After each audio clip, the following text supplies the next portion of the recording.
সুন্দর কবিতা যিনি আরেকটা বিষয় আমরা সবচেয়ে লাগে, উনি জন্ম নিয়েছিলেন আপনারা জানেন এমন একটি পরিবারে, দরিদ্র এবং দারিদ্রস্থলকে দুঃখ তার জীবনের সারা জীবনের সঙ্গে ছিল।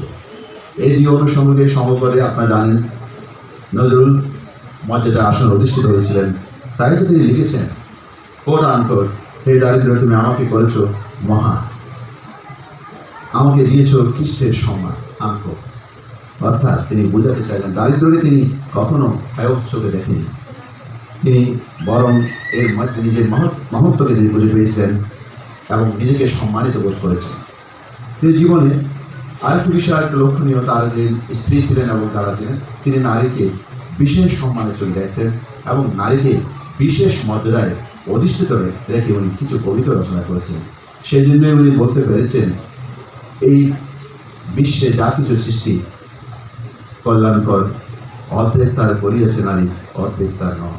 অর্থাৎ উনি নারীর যে মর্যাদা সেটাও উনি আজকে আমাদের শুনি ওমেন এম্পাওয়ারমেন্ট, ওমেন স্ট্যাটাস, এগুলো কিন্তু অনেক আগে তার কবিতার মধ্যে দিয়ে অসম্পাদিত কবিতার মাধ্যমে সেটা উনি তুলে ধরেছেন। আরেকটি বিষয় আপনারা দেখবেন, ইদানিং আমি ফেসবুকে আজকেও দেখেছি, উনি একজন বলছেন মুসলিম কবি, আরেকজন হিন্দু কবি। আমি কবি নজরুলের যারা বই পড়ে আপনারা যারা পড়েন এখানে দেখবেন উনি মানুষকে নিয়ে কোনো ভেদাভেদ করেননি। উনি বলছেন সব মানুষেরই সমান, সব আল্লাহর সৃষ্টি।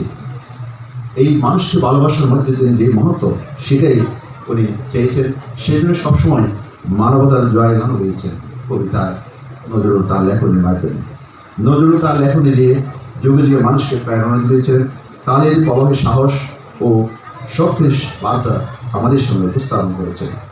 মহান মুক্তিযুদ্ধে আপনারা যারা আমার মনে হয় এখানে যারা বয়স্ক প্লেয়ার হয়ে আছেন, যারা একটু যারা সিনিয়র, মহান মুক্তিযুদ্ধে আমাদের এই কবি নজরুলের গানগুলো আমাদের মুক্তিযোদ্ধাদের উৎসাহিত করত, অনুপ্রাণিত।